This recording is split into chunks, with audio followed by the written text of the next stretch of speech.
시청자 여러분 안녕하십니까? 뉴스9 윤종호입니다. 공조수사본부가 윤석열 대통령에게 성탄절이죠. 25일 오전 10시 과천의 공수처 청사에 나와 조사를 받으라고 통보했습니다. 두 번째 출석 요구서를 보낸 건데 윤 대통령 수령을 거부했습니다. 경찰은 한덕수 대통령 권한대행을 비공개로 대면 조사했는데 이제 계엄 국무회의 참석자 중에 수사기관 조사를 받지 않은 사람은 윤 대통령이 유일합니다. 수사 소식부터 조윤정 기자가 보도합니다. 공조수사본부는 2차 출석 요구서를 우편과 전자문서로 대통령실 총무비서관실, 부속실, 대통령 관저 등 3곳에 보냈습니다. 혐의는 내란 우두머리와 직권남용입니다. 소환 일시는 성탄절인 25일 10시, 장소는 과천 공수처 청사입니다. 경호 문제 등을 고려해 공휴일 조사 일정을 잡은 걸로 전해집니다. 공수처는 윤 대통령이 2차 소환에도 불응할 경우 체포영장 청구를 검토하고 있습니다. 소환 통지를 하였고 지금 수령을 거부하는 사태와 관련해서 또 저희들이 그다음 적법한 절차를 취하겠습니다. 한덕수 대통령 권한대행은 최근 피의자 신분으로 경찰 특수단 대면 조사를 받은 걸로 확인됐습니다. 국무회의 자체가 굉장한 절차적, 실체적 흠결을 갖고 있다고 생각합니다. 언제 출석합니까? 수사 절차에 따라서 잘 협력하도록 하겠습니다. 이로써 계엄 국무회의 참석자 12명 가운데 윤 대통령을 제외한 11명이 수사기관 조사를 받았습니다. 경찰은 비상계엄 직후 윤 대통령의 동선을 파악하기 위해 박종준 대통령 경호처장도 2차례 대면 조사했습니다. 경찰 특수단은 이상민 전 행안부 장관과 조태용 국정원장 등 내란 혐의로 고발된 인물들에 대해선 2차 소환도 검토하고 있습니다. TV조선 조윤정입니다. 윤석열 대통령은 헌법재판소의 탄핵 심판 관련 서류도 받지 않고 아무 반응도 보이지 않았습니다. 지금까지 4차례에 걸쳐 수령을 거부했는데 헌재는 다음 주엔 해결 방안을 내놓을 것으로 보입니다. 성민혁 기자입니다. 윤석열 대통령이 머무르고 있는 서울 한남동 관저 앞입니다. 오토바이를 탄 집배원이 관저 쪽으로 갔다가 잠시 뒤 돌아옵니다. 우정사업 홍보실로 연락하세요. 윤 대통령은 헌재가 보낸 탄핵 심판 접수 통지서와 출석 요구서 등 관련 서류들을 오늘도 받지 않았습니다. 대통령실에 보낸 건 수취인 부재로, 관저로 보낸 건 수취 거절로 지금까지 4차례 모두 전달되지 않았습니다. 대통령에 대한 문서 송달 현황은 어제와 동일하게 아직 미배달 상태입니다. 윤 대통령은 탄핵 서류를 받으면 7일 안에 헌재에 답변서를 내야 합니다. 하지만 아직 변호인단이 완전히 구성되지 않아 첫 변론 준비 기일인 27일까지 제출이 어려울 수 있습니다. 윤 대통령 측은 대응의 준비가 필요하기 때문이라며 시간 끌기 전략이란 야당의 비판을 반박했습니다. 시간 끌기는 야당에서 주로 해왔고요. 성급하게 졸속적으로 탄핵 소추가 이루어진 측면이 분명히 있고요. 헌재는 홈페이지 등에 공고를 올리거나 서류를 관저 앞에 두고 송달된 것으로 간주하는 방안을 검토 중입니다. 신속한 탄핵 심리를 위해 헌재는 오는 23일 송달 간주 여부를 발표할 예정입니다. TV조선 성민혁입니다. 미국이 계엄 사태가 일어나기 전인 지난달 김용현 전 국방장관의 움직임과 관련해 우리 당국에 배경을 문의했던 걸로 파악됐습니다. 뭔가 이례적인 모습을 보였다는 거겠죠.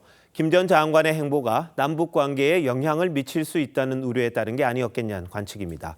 당시 한미 간에 어떤 일이 있었던 건지 이채림 기자가 단독 취재했습니다. 지난달 한국형 사드 LSM 개발 기념식에 참석한 김용현 당시 국방장관이 북한 도발에 대한 정면 대응 의지를 강조합니다. 북한이 미사일 도발을 감행하더라도 우리 군의 견고한 방어망을 뚫을 수 없을 것이며 지난 9월 취임 직후부터 북한의 무력 도발에 대한 선제적 대응을 강조해온 김 전 장관은 대북 강경태세를 시사하는 일정들을 소화해온 걸로 알려졌습니다. 이례적 움직임이 몇 차례 포착되면서 지난달 미국 측이 복수의 채널을 통해 한국 당국에 김 전 장관 행보에 대한 배경을 문의한 걸로 알려졌습니다. 미국 측의 문의에 우리 정부가 답을 했는지 여부는 확인되지 않았습니다.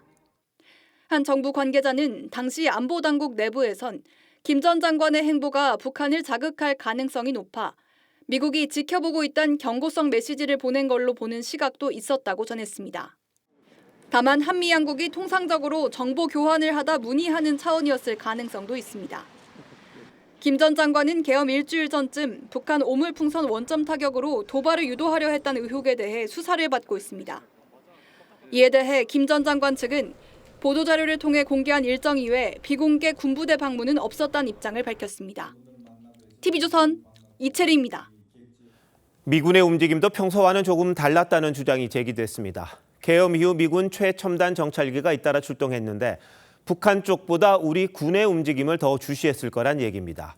군은 예정된 비행이었다며 즉각 진화에 나섰는데요. 구민성 기자가 보도합니다.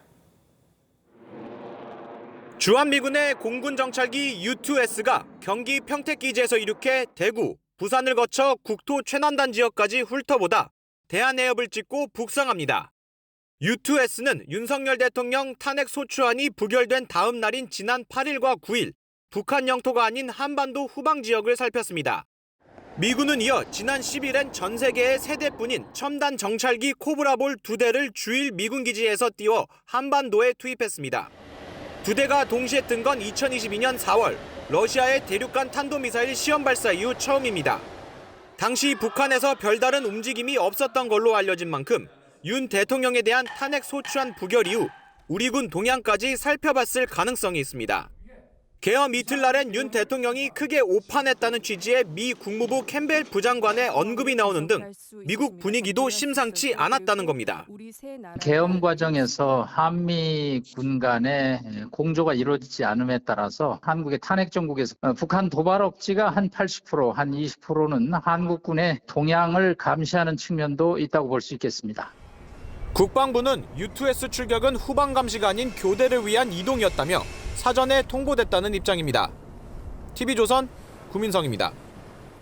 계엄 사태를 강하게 비판했던 미국이 한덕수 권한대행 체제를 지지한다고 밝혔습니다. 조만간 고위급 대면 외교에도 나서겠다고 했는데 한미 동맹이 정상화 수순에 들어갔다는 평가입니다. 다만 트럼프 행정부가 어떻게 나올지는 여전히 안개 속입니다. 워싱턴에서 이태영 특파원의 보도입니다. 미국 3대 일간지 일면이 한국 계엄 사태로 도배된 지난 4일, 미 국무부 캠벨 부장관은 이례적인 외교적 표현을 동원해 윤석열 대통령을 비판했습니다.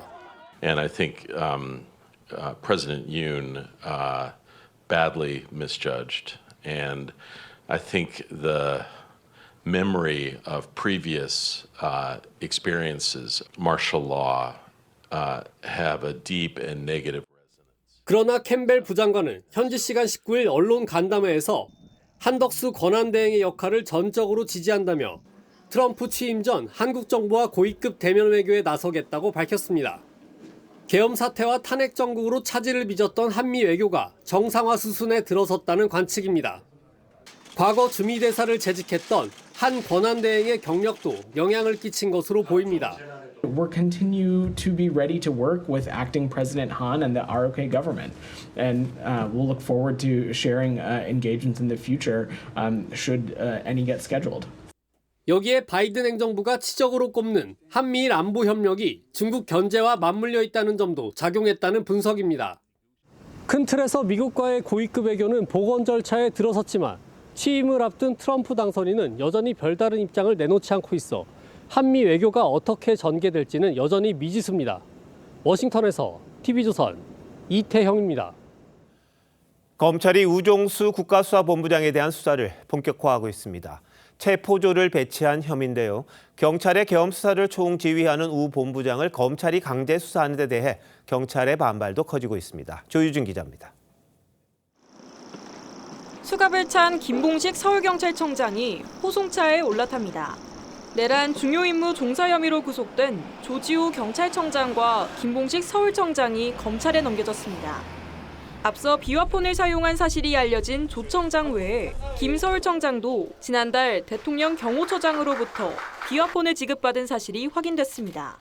두 사람은 계엄 선포 3시간 전쯤 삼청동 안가에서 윤 대통령으로부터 지시를 받고 국회를 봉쇄한 혐의를 받고 있습니다. 검찰 특수부는 경찰의 계엄 수사를 지휘하는 우종수 국가수사본부장에 대한 수사에 속도를 내고 있습니다.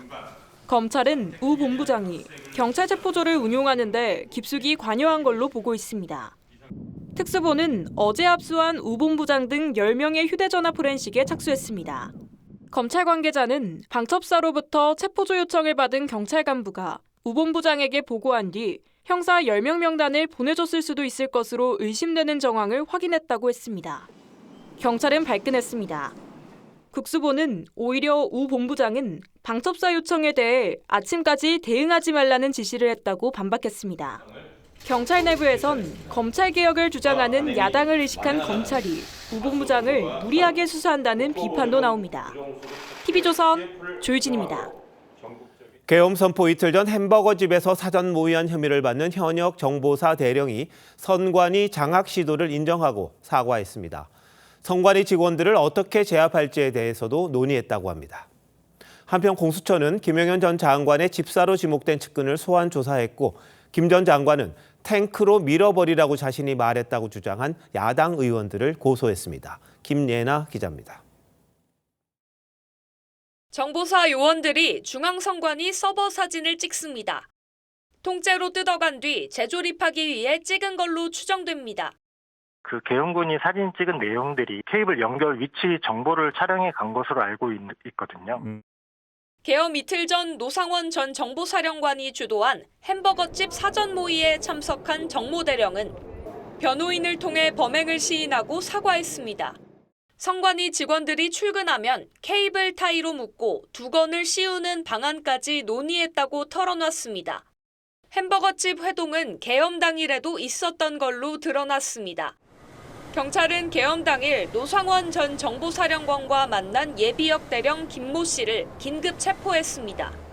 공수처는 김용현 전 장관의 집사 역할을 한 민간인 양모 씨를 불러 계엄 당일 김 전 장관 행적과 관저 출입 기록 등을 조사했습니다.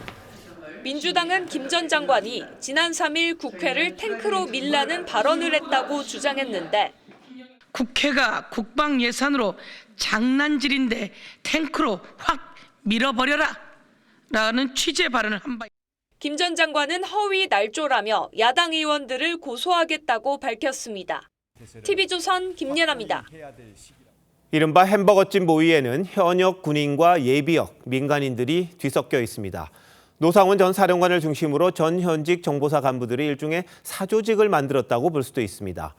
민주당은 70명 정도로 구성된 수사 2단이란 조직이 계엄 당시 요인 체포를 시도하려 했다고 주장하는데요. 이채영 기자의 리포트입니다. 경기도 안산의 다세대 주택 반지하방 문 앞에 팥과 명태가 어지럽게 놓였습니다. 계세요. 노상원 전 정보사령관이 전역 후 여성 무속인과 함께 활동한 점집입니다. 노상원 씨도 그 신내림을 받으신 거예요? 주변 상인들은 줄 서서 순서를 기다려야 할 정도로 인기가 있는 집이라고 전했습니다. 선생님이 철학인데 뭐 혼자 공부하고 그래요? 그랬던 그 기억이 나요. 가면 선착순이야. 앉아있다가 보는 거야. 한번 열면 순서 또 기다리면서 나갔다가 오시기도 하고. 이곳으로부터 1.4km 떨어진 햄버거집에서 계엄 전 잇따라 전현직 군 간부들의 회동이 이뤄졌는데 노 전 사령관을 중심으로 사실상 군내 사조직이 운영된 거란 주장이 나옵니다. 민주당은 지난 9월부터 별도 편제가 없는 수사 2단이라는 이름의 조직이 꾸려졌고 현역 대령들이 이끄는 3개의 수사대가 65에서 70명 규모로 편성돼 불법적으로 임무 수행을 계획했다고 했습니다. 노상원은 민간인 신분으로 정보사를 사실상 총지휘하며 계엄의 기획, 실행 등. 민주당은 정보사를 중심으로 한 조직은 노 전 사령관이 사실상 지휘했고 군사경찰 담당은 김모 예비역 대령이 핵심 역할을 한 걸로 보고 있습니다. 앞서 국방부는 군내 사조직은 있을 수도 없고 있지도 않다고 했습니다. TV조선 이채연입니다. 6년 전 퇴역한 예비역 장성이 어떻게 현역 간부들을 이처럼 좌지우지하며 계엄 작전을 기획할 수 있었는지 여러 가지 의문이 들 수밖에 없습니다. 국방부를 취재하는 윤동빈 기자에게 자세히 물어보도록 하겠습니다. 윤 기자, 아무리 선배라고 해도 군을 떠난 민간인이잖아요. 근데 어떻게 이런 지휘 체계가 가능한 겁니까? 무엇보다도 노상원 전 사령관이 김용현 전 장관을 통한 군 인사권을 적극 활용해 현역들을 움직일 수 있었던 걸로 보입니다. 문상호 정보사령관의 경우 노 전 사령관을 모른다고 했지만 학연과 지연이 많이 얽혀 있는 데다 최근 정보사 내부에서 법정 다툼이 벌어질 정도로 여단장과 갈등을 겪었지만 사령관 자리를 지킬 수 있었던 게 주목받고 있는데요. 이 역시 핵심은 인사권으로 보입니다. 자, 근데 김 전 장관하고 노 전 사령관 어떤 관계길래 이 정도의 인사권을 행사한 겁니까? 네, 두 사람의 인연을 거슬러 올라가 보면 1989년 청와대까지 올라갑니다. 당시 수방사 산하 55 경비단 작전과장이 김용현 소령, 그 밑에 노상원 대위가 있었습니다. 수방사 내에서도 최정예 병력들이 선발되는 부대라 수십 년째 전우회 모임이 유지될 정도로 자부심이 대단합니다. 이후 2007년 박흥렬 육군 참모총장실에서 또 인연이 이어지는데 당시 김용현 비서실장 추천으로 노 전 사령관은 정책부서 과장에 발탁됩니다. 박근혜 정부 들어서 김 전 장관은 수방사령관, 노 전 사령관은 청와대 경호실 군사관리관이 됐고 당시 경호실엔 문상호 정보사령관도 근무했던 걸로 알려졌습니다. 네, 근데 조금 전 리포트를 보면 김 전 대령이라는 사람도 등장합니다. 네. 계엄에 왜 이렇게 예비역들이 개입하는 겁니까? 네, 아무래도 비밀리에 수행해야 하는 이 계엄 작전의 성격상 예비역 동원이 좀 더 수월한 측면이 있습니다. 특히 노 전 사령관과 김 전 대령 모두 군에서 불명예 전역했다는 공통점이 있고 재취업 과정에서도 어려움을 겪었던 걸로 알려졌습니다. 노 전 사령관은 보셨다시피 이 점집을 운영했다고도 하고요. 김용현 전 장관도 과거 중장 전역 직후 연구원 자문위원과 대학 강사를 맡아 일한 적이 있어 예비역들의 처지를 감안했을 수도 있습니다. 이와 함께 일선 부대 장교들은 위수 지역을 엄격히 지켜야 한다는 제약이 있는 만큼 예비역들을 통해 현역들 관리를 시도한 걸로 보입니다. 네, 그런데 정보사가 지난 여름이었나요? 블랙 요원 유출 사건으로 상당히 큰 곤혹을 치렀을 텐데 내부 분위기 아주 심각할 것 같습니다. 네, 이 정보사의 부대 구호가 충성은 금석을 뚫는답니다. 1971년 박정희 전 대통령이 내린 휘호 문구에서 비롯됐는데 기밀을 다루는 업무 특성상 폐쇄성을 너무 강조하다 보니 그릇된 목적에 부대가 활용된 것 아니냐는 분위기도 적지 않다고 합니다. 이 사선을 넘나들며 고급 정보를 얻기 위해 목숨도 마다 않는 예하 부대원들을 위해서라도 정치와 더 철저하게 분리돼야 한다는 지적이 나옵니다. 네, 군이 우리 안보의 마지막 보루인데 말이죠. 지금이 어느 시대인데 이렇게 정치에 휘둘렸는지 참 답답한 마음입니다. 네. 윤 기자, 잘 들었습니다.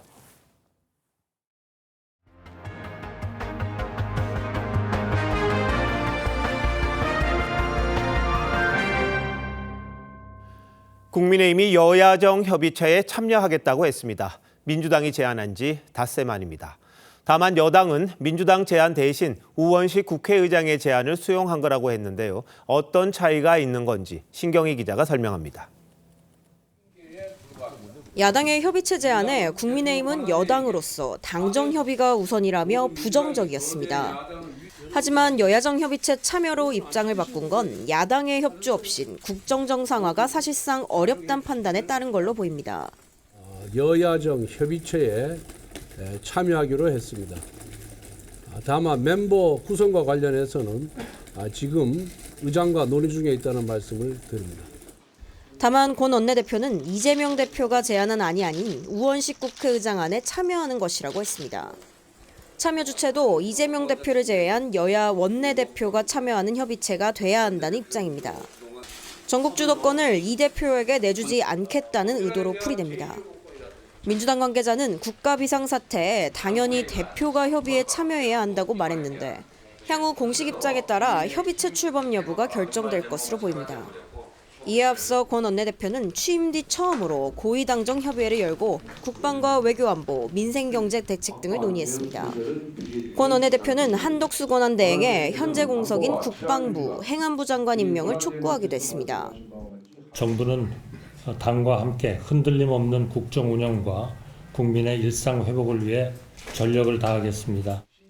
국민의힘은 또 국회의장이 추진하는 해외 파견단에도 참여하기로 하면서 트럼프 정부 2기 출범을 앞두고 국회 차원의 특사단이 미국을 방문할 가능성이 높아졌습니다. TV조선 신경입니다. 한동훈 대표 사퇴 이후 지도부 공백 상태인 국민의힘이 차기 비상대책위원장에 5선 중진 현역 의원을 내세우는 걸로 가닥을 잡았습니다. 역시 5선인 권성동 원내대표와 함께 중진 투톱 지도부가 꾸려지는 건데 이게 쇄신이냐는 비판도 나옵니다. 이태희 기자가 보도합니다. 지도부 선출 논의를 위해 한자리에 모인 국민의힘 재선 의원들이 비상대책위원장과 원내대표를 분리하는 투톱 체제로 당을 운영하자는 데 뜻을 모았습니다. 잇따라 열린 3선 4선 의원 모임과 어제 진행됐던 초선 모임에서도 비슷한 의견이 나왔습니다.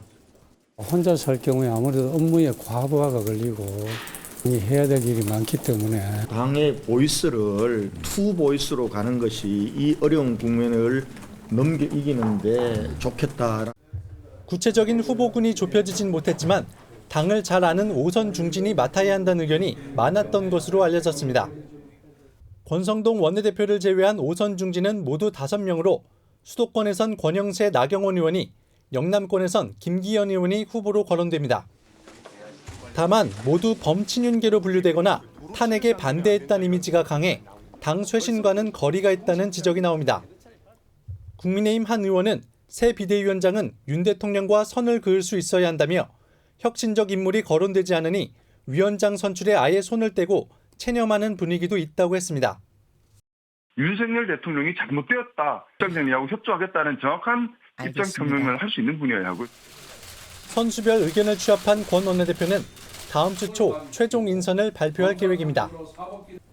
TV조선 이태희입니다. 민주당이 거부권을 행사한 한덕수 권한대행을 향해 선제적 탄핵을 거론하며 또다시 압박에 나섰습니다. 김건희 특검과 내란 특검 거부와 상관없이 탄핵할 수 있다는 건데 그 바로미터로 내란 상설특검 후보 임명을 내세웠습니다. 무슨 뜻인지 권영석 기자가 보도합니다. 국회 본관 계단을 메운 민주당 의원들이 손팻말을 들고 한덕수 권한대행의 거부권 행사를 비판합니다. 내란 속의 꼭두각시 한덕수를 규탄한다. 그러면서 지난 12일 국회를 통과한 김건희 특검법과 내란 특검법을 당장 공포하라고 촉구했습니다. 한덕수 총리가 지켜야 할 것은 오직 헌법과 민주주의이고 한덕수 총리가 기준 삼아야 할 것은 오직 국민의 뜻입니다. 한 권한대행은 두 특검법에 대해 거부권 행사 기한 전날인 31일까지 고심한 뒤 수용 여부를 결론 내겠다고 밝힌 바 있습니다. 민주당은 31일까지 기다리지 않겠다며 선제적 탄핵 추진도 가능한 상황이라고 했습니다. 그러면서 상설특검 임명 절차 진행이 조기 탄핵의 중요한 바로미터가 될 것이라고 했습니다. 거부권 행사할 시간은 있고 특검 추천 의뢰에 도장 하나 찍으면 되는데 그게 할 시간이 없는 건 아닐 것 같습니다.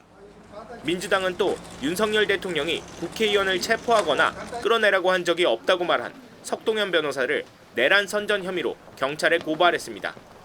또 윤 대통령 옹호 발언을 하는 여당 정치인 등에 대한 추가 고발도 검토하겠다는 입장입니다. TV조선 권영석입니다.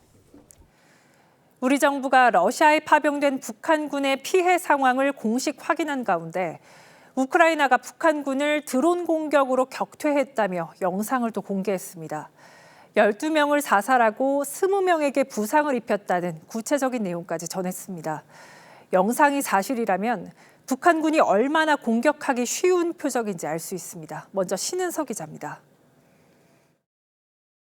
몸을 숨기고 있던 군인이 공격을 받고 충격에 그대로 밀려나갑니다. 나무 사이까지 집요하게 파고든 드론 공격에 병사들은 맥없이 쓰러집니다. 포탄이 떨어지는 자리를 재빨리 피해보지만 집속탄에 새끼 폭탄에 당한 듯 그대로 나뒹굴고 맙니다. 우크라이나군이 최전방 러시아 쿠르스크에서 북한군 12명을 사살하고 20명의 부상을 입혔다며 영상을 공개했습니다. 눈밭에서 고통스러워하는 부상병. 밤낮 없이 포탄이 터지는 모습이 여과 없이 담겼습니다. At this stage, DPRK forces have been or several hundred casualties, right? And as they engage in combat with the Russians, we certainly would anticipate that those numbers will go up. 북한군은 비교적 최근 실전에 배치된 것으로 알려졌는데 투입되자마자 사상자가 대거 발생해 총알바지 전망이 현실화하고 있다는 지적입니다. 우크라이나는 연이어 드론 공격 영상을 공개하면서 계속 임무를 수행하겠다는 뜻을 밝혔습니다. TV조선 신은서입니다. 우크라이나는 북한군을 향한 심리전도 강화하고 있습니다. 이번에는 항복하고 남조선에서 내일을 맞으라는 한글 전단을 뿌렸습니다. 북한군이 전쟁 물자 부족에 시달리고 있다는 관측까지 나오는 상황에서 북한군 내부의 동요를 더 키우겠다는 전략으로 보입니다. 이어서 김자민 기자입니다. 하늘 위 드론에서 눈 덮인 숲으로 전단지가 대량 살포됩니다. 전단지에는 환호하는 북한군의 양옆으로 태극기가 그려져 있고 오늘 항복하고 남조선에서의 내일을 맞이하라는 글이 적혀 있습니다. 다른 전단지에는 김정은과 북한군의 모습이 함께 그려져 있는데 당신은 돈으로 팔렸다고 쓰여 있습니다. 친우크라이나 시민단체가 북한군 투항을 권유하기 위해 제작한 전단지로 알려졌습니다. 우크라이나 정보국은 최전선의 북한군 병사들이 탄약 부족으로 불평하고 있다고 주장했는데 이러한 틈을 파고들어 북한군을 향한 심리전을 강화하고 있는 것으로 보입니다. 앞서 우크라이나군은 북한군 투항을 권유하는 한국어 동영상을 배포했습니다. 영상에는 북한군 포로를 위한 수용시설과 식사 준비 장면 등이 담겼습니다. 수용소의 전쟁 포로들은 하루 3끼의 식사를 받으며 트럼프 당선인 취임과 종전 협상을 앞두고 러시아와 우크라이나 모두 유리한 고지를 점령하기 위해 총력전에 나서고 있습니다. TV조선 김자민입니다. 60년 전 18살 소녀가 성폭행하려던 남성의 혀를 깨물었다가 옥살이를 하게 된 일이 있었습니다. 남성보다 더 무거운 처벌을 받았는데 형법 교과서에 정당방위가 인정되지 않은 사례로 실릴 만큼 유명한 최발자 씨 사건입니다.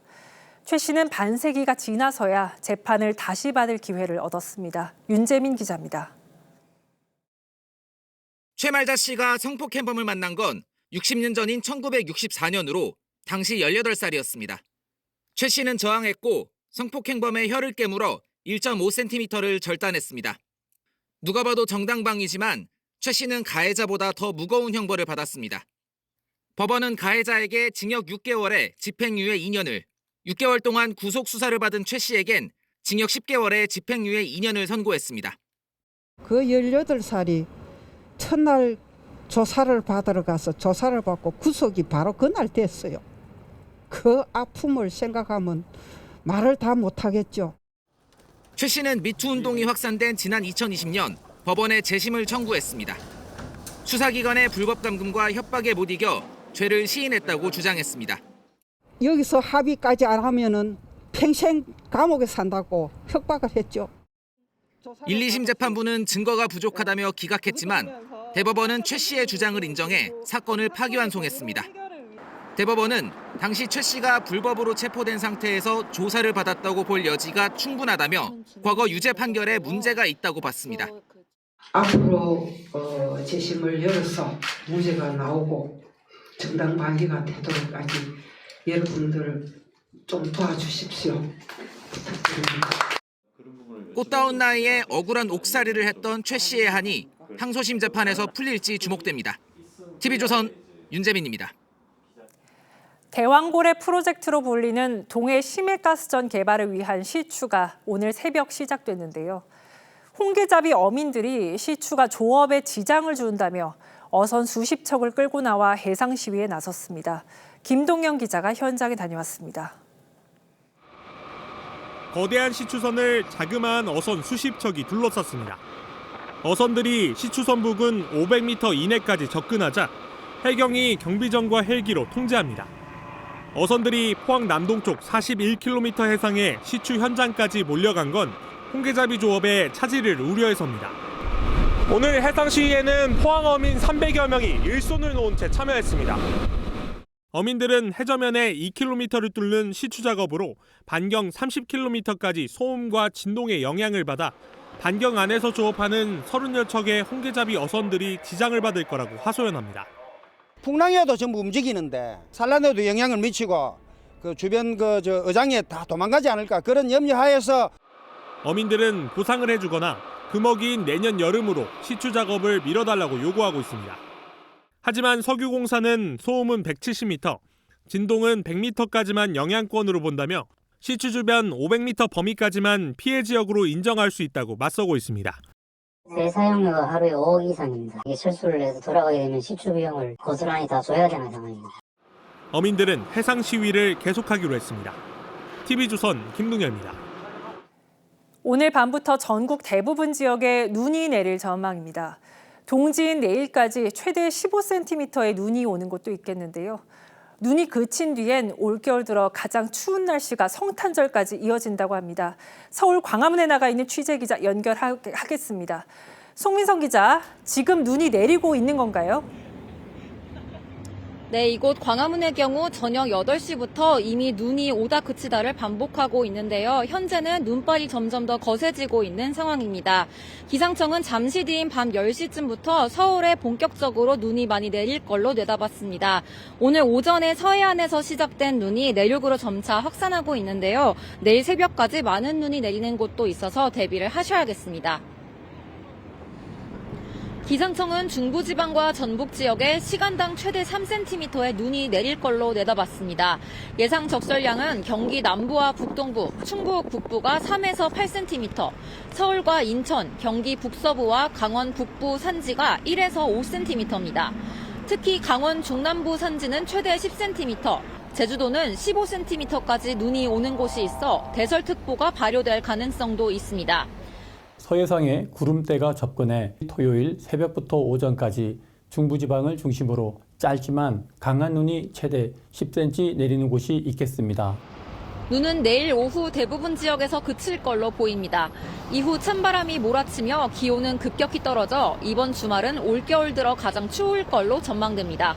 일요일 아침 서울이 영하 7도, 체감온도가 영하 12도까지 떨어지고 강원, 철원 등 일부 내륙은 영하 13도까지 내려가는 등 한파특보도 예상됩니다. 곳곳에 쌓인 눈이 한파에 얼어붙어 빙판길이나 시설물 피해도 우려되고 있습니다. 서울 광화문에서 TV조선 송미선입니다. 본격적인 추위가 시작되면서 호흡기 질환자도 늘고 있습니다. 특히 최근 독감 환자가 급증하면서 방역당국이 전국에 독감 유행주의보를 발령했습니다. 고령층을 비롯해 감염 위험 높은 분들 예방접종 서두르셔야겠습니다. 임서인 기자입니다.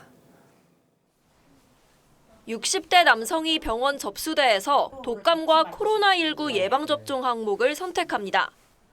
최근 주위에 독감 환자가 늘자 예방을 위해 병원을 찾았습니다. 요즘 독감 걸리면 많이 심각하다 그래서 걸린 사람들이 굉장히 고생한다 그래갖고. 독감 유행세는 지역사회를 중심으로 뚜렷해지고 있습니다. 열흘 전서부터 저희 지역에 이제 인플루엔자 환자들이 늘어나기 시작했고요. 열나고 근육통, 오한 이런 게 심하니까 병원을 아침에 바로 방문하신 환자들이 많이 계셨어요.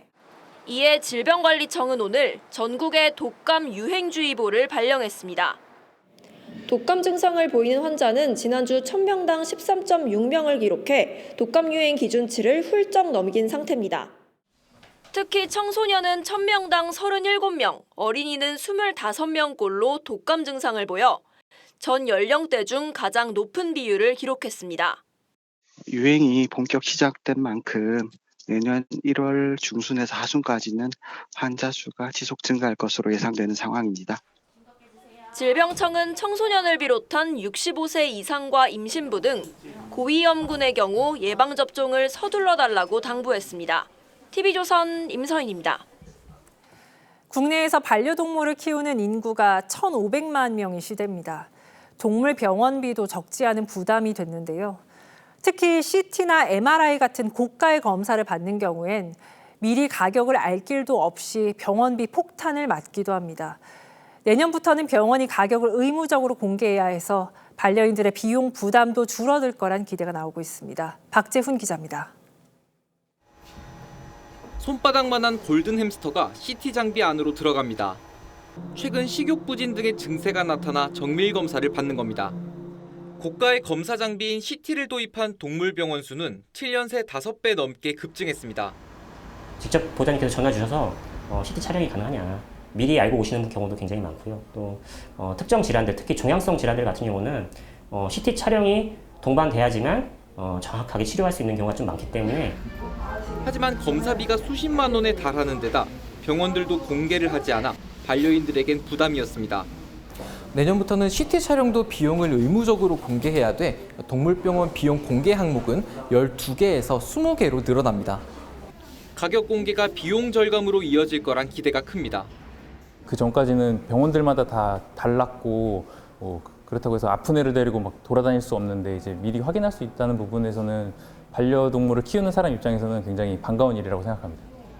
이와 함께 병원들마다 들쑥날쑥한 진료비도 표준화해 병원비 폭탄을 막아야 한다는 목소리도 나옵니다. TV조선 박재훈입니다. 금리 인하 속도를 늦추겠다는 미 중앙은행장 발언에 충격이 이어지고 있습니다.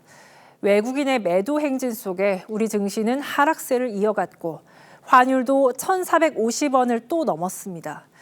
이젠 환율 1,500원대를 대비해야 한다는 우려도 나옵니다. 최수용 기자입니다. 주식 시세판이 파란색으로 물들었습니다. 코스피는 열흘 만에 장중 2,400선이 무너졌다가 가까스로 턱걸이를 했고 코스닥은 2% 넘게 빠지면서 670선 아래로 떨어졌습니다. 외국인은 두 시장에서 9천억 원 넘게 팔아치우면서 매도세를 멈추지 않고 있습니다.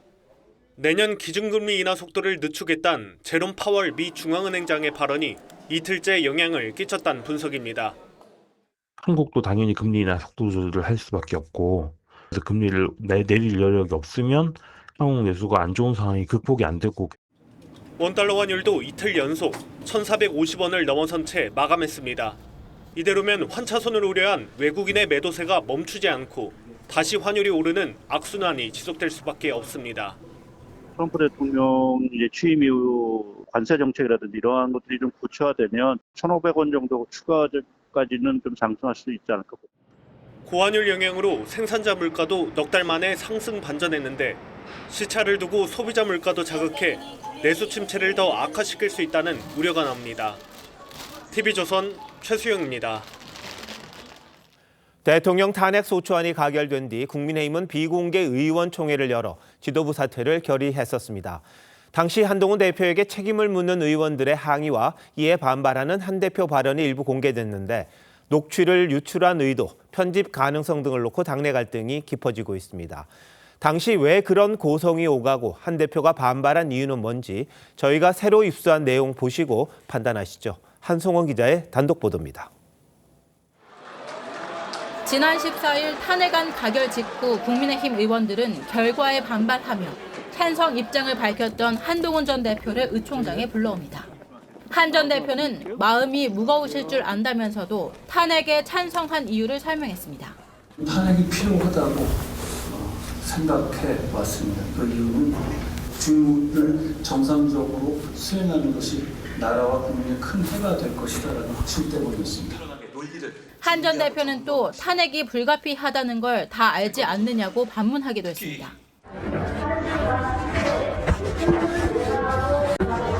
탄핵이라는 것이 불가피하다는 걸 다 알고 계시지 않았습니까? 이어 한 친윤계 의원은 한 전 대표 사퇴를 촉구했고 또 다른 의원은 당론을 따르지 않은 점을 따져 물었습니다.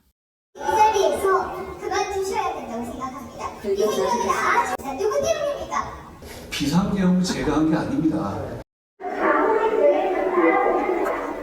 제가 투표를 했습니까? 자, 제가 헌법기관인 한 분 한 분이 투표를 하시는 것이고 그 결과가 나온 것이라고 생각합니다. 최근 일부 의원들은 갈등 과정에서 단체 대화방을 나간 것으로 전해졌습니다. TV조선 한송원입니다. 민주당이 비상계엄 사태와 관련해 국가범죄에 대해 공소시효를 없애는 특례법을 법사위 소위에서 일방 처리했습니다. 그런데 검사와 경찰의 사건 조작까지 포함시켰는데 최근 민주당의 검사 압박 움직임의 일환으로 보입니다.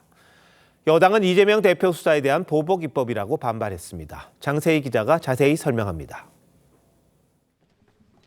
국가범죄시효 배제특례법은 국가의 반인권적 범죄는 가해자의 공소시효를 없애 처벌받게 하는 내용을 담고 있습니다. 민주당은 법사위 소위에서 이 법을 강행 처리하며 비상계엄을 이유로 들었습니다. 비상계엄이 성공했거나 혹은 군인, 경찰과 시민들이 유혈 사태가 발생한 경우 지휘부든 누구든 끝까지 추적해서 처벌하겠다. 그런데 해당 법은 수사 담당 공무원의 증거 위조 등 사건 조작도 반인권적 국가범죄로 포함시켰습니다. 민주당은 지난달 이 법을 당론으로 채택하며 수사기관 신뢰를 이유로 들었습니다. 국가 공권력의 책임성을 강화하고 특히 수사기관에 대한 국민의 신뢰를 회복하기 위한 법안들입니다. 여당은 이재명 대표가 연루된 대북송금 사건이 항소심에서도 징역형이 나오자 검찰을 향한 보복 입법에 나선 거라고 비판했습니다. 민주당은 검찰이 이른바 연어 술파티 등으로 이화영 전 부지사의 진술을 회유하는 등 사건을 조작했다고 주장해왔습니다. 민주당이 이유로 내세운 내란죄는 이미 공소시효가 배제돼 있다고도 지적했습니다. 경찰, 검찰 수사관, 특별 사법경찰 업무를 수행하는 교도관 및 공수처 관계자 등이 사망 직전까지 보복성 고소고발에 노출되는 결과가 초래되며 항소심 재판부는 이 전 부지사의 회유 주장에 대해 뒷받침할 근거가 없다며 받아들이지 않았습니다. TV조선 장세입니다. 연말이면 전북 전주에 나타나는 얼굴 없는 천사가 올해도 찾아왔습니다. 벌써 25년째 선행을 이어오면서 누적 성금은 10억 원을 넘어섰습니다. 경기 군포와 경남 창원에서도 누군가 남몰래 따뜻한 마음을 전하면서 한겨울 추위를 녹이고 있습니다. 박건우 기자입니다. 전북 전주의 노송동 주민센터. 오늘 오전 9시 26분 한 중년 남성의 전화 한 통이 걸려왔습니다.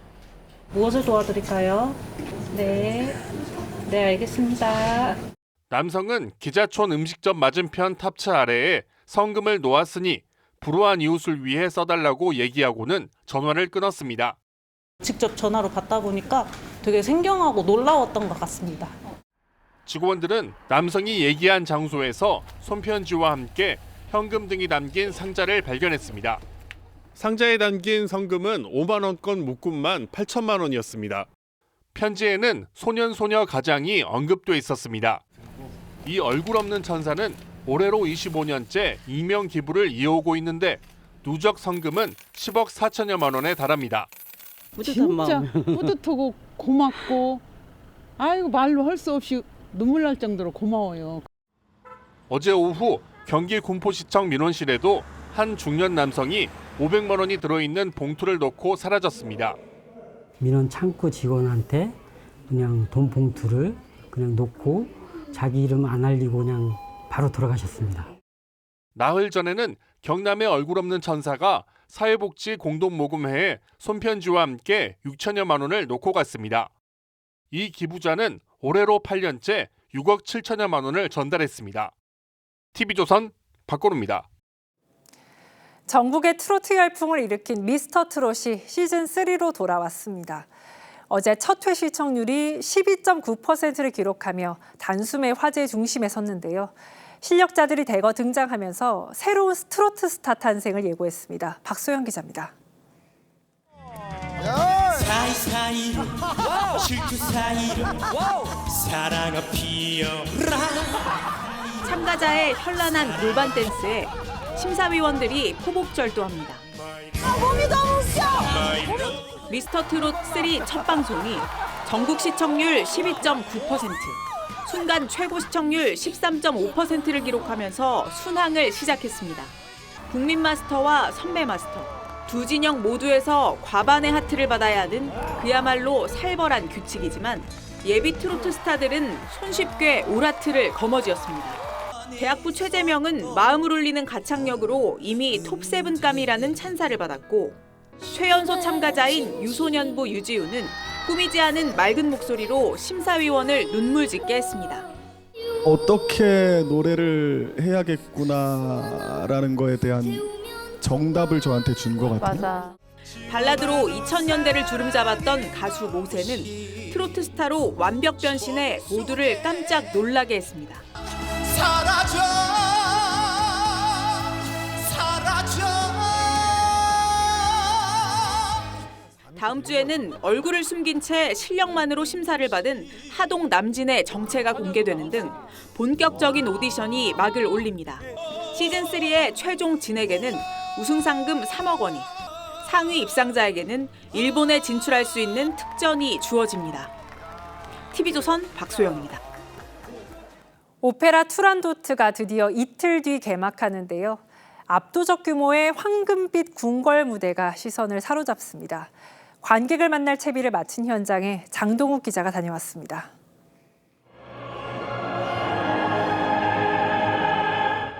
한눈에 다 들어오지 않을 만큼 거대한 황금빛 궁궐을 배경으로 웅장한 합창이 울려 퍼집니다. 이틀 뒤 개막하는 오페라 투란도트 무대가 막을 올릴 준비를 마쳤습니다. 황금빛 장식에 무대를 완전히 감싼 대형 스크린을 더해 화려한 고대 중국 전설시대의 모습을 사방에 펼쳐볼 예정입니다. 전 세계 오페라 극장에서 가장 뜨거운 인기를 자랑하는 오페라의 여제 아스믹 그리고리아는 입국과 함께 쉴 틈 없이 연습에 들어갔습니다. 첫 내한 무대를 얼음공주 투란도트 역할로 세계적 거장들과 함께하는 만큼 기대가 각별합니다. 안녕하세요. I came here and I met so many dear colleagues and singers, and and maestro is amazing. We never worked together, so I'm just enjoying. 전설적인 테너이자 지휘자로 극을 이끌게 된 마에스트로 호세 쿠라도 웅장한 무대를 약속했습니다. But they are amazing. I mean, there's three really amazing singers. For me, being there is like pure joy.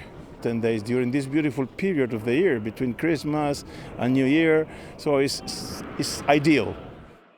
압도적 규모로 선보이는 꿈의 무대는 이곳 서울 코엑스에서 22일부터 펼쳐집니다. TV조선 장도우입니다.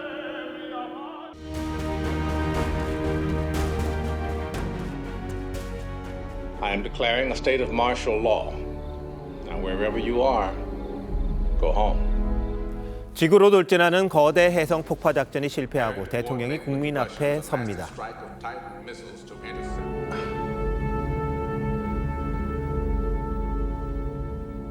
I wish. No. Wishing is wrong. What I mean is, I believe in God. 폭파 작전에서 실명한 젊은 선장에게 베테랑 노 조종사가 다가갑니다. You children didn't bring any real books to read. Did you know that? 지구 멸망이 닥쳐오는 절체절명의 시간, 모비딕을 읽어주는 소리가 암울한 우주선을 잔잔하게 울립니다. Well, let's get started. Moby Dick Chapter 1. Call me several years ago. 세상이 막막할 때 바다로 간 이슈멜처럼 대원들은 핵폭탄을 실은 채 해성으로 돌진합니다. And ever since we've been apart, every day, I think about her. Mary, I'm coming home. 시인 신경림이 한 해를 보내며 가슴 저려 했습니다. 얼마나 속 터지는 가슴에서 불이 나는 한 해였던가. 그치지 않는 배신의 소식, 높은 데서 벌어지는 몰염치하고 뻔뻔스러운 발길질에. 하지만 보통 사람들의 투박하고 부르튼 손에서 희망을 받습니다.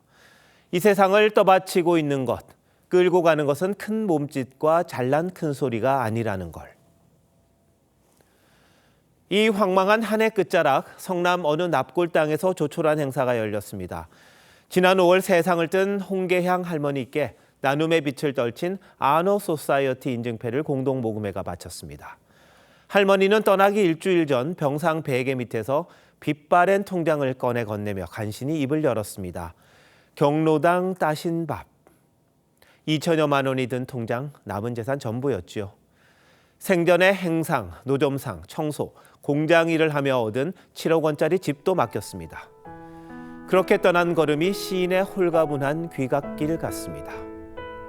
수백 밤을 눈물로 세운 아픔도 땅거미 속에 묻으면서 마침내 나 스스로 그 속에 묻히면서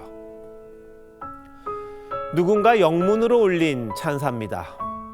한국 시민들은 나라가 어둠에 빠지면 집에서 가장 밝은 것을 들고 나온다. 12월 20일 앵커 칼럼 오늘 저 아름다운 손들을 보라였습니다.